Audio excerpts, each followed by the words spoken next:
Yes, I'm glad to be here. I'm from KAUST. KAUST is a brand new university that was set up by the king of Saudi Arabia 2 years ago, with the vision of getting people from scholars from different parts of the world together to recreate this house of wisdom that was once here about 1,000 years ago. So we are charged to take on grand challenges at KAUST. So I'm a biologist. My work relates to the topic of food and water. And Jason already presented this picture where we need to double the yield. How do we do that? Well, if you look at the genetic potential of plants, of crops we have today, the calculation is that we only are realizing about 20% of the genetic potential. That is, we are not realizing the full potential of these plants. So where is the potential lost? Well, it's lost mainly due to all kinds of environmental factors, biotic factors like pests and disease, but most importantly to abiotic factors, like temperatures too hot or too cold, or not enough water, or the water is too salty in the soil. So these abiotic factors contribute, is estimated to be about 70% of the lost in genetic potential of plants. So our goal is to find genes in plants, and not just plants actually, from anywhere, microbes or animals or mainly plants, that we can use to improve plants so that they can better resist drought stress or salt stress, so that they can produce more with less water. And plants, as Jason told us already, that most plants are not very efficient in using water. So 1 liter is only giving us 1 calorie of energy, bioenergy there. So they're not very good at using water. But there are plants in nature, fortunately for us, that are very good at utilizing water. They're very water efficient. And that's what we do. We're trying to find genes in these plants and try to engineer these kind of traits into crops. So when people look at Saudi Arabia, we see the black gold, the oil beneath the sand. But for us as biologists, we see gold, also green gold in the desert. The plants that occasionally you find that thrive in this desert environment, and plants grow along the coast in the Red Sea. These plants, actually, they have all the genetic potential, the good genes that allow them to utilize water very efficiently, to allow them to grow with salty water. So that's what we do. We are working very hard to find these kind of genes. Unfortunately, it's not, the challenge is, these are not just 1 or 2 genes there that that they have the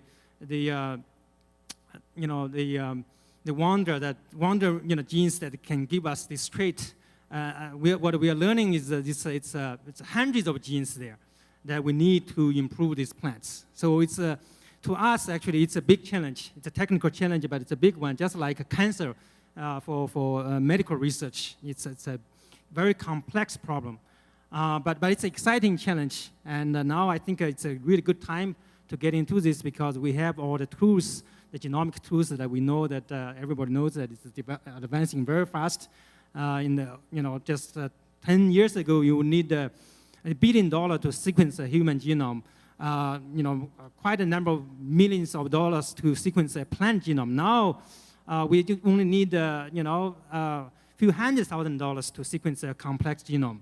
And very soon, in a few years, we expect to be able to sequence a complex genome with $1,000 or maybe even less.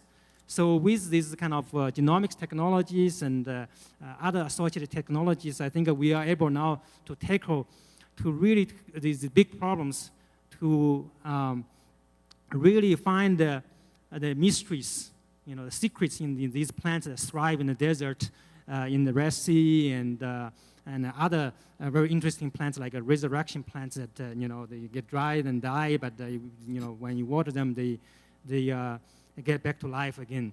So we like to find the genetic material for these kind of traits to transfer them to crops.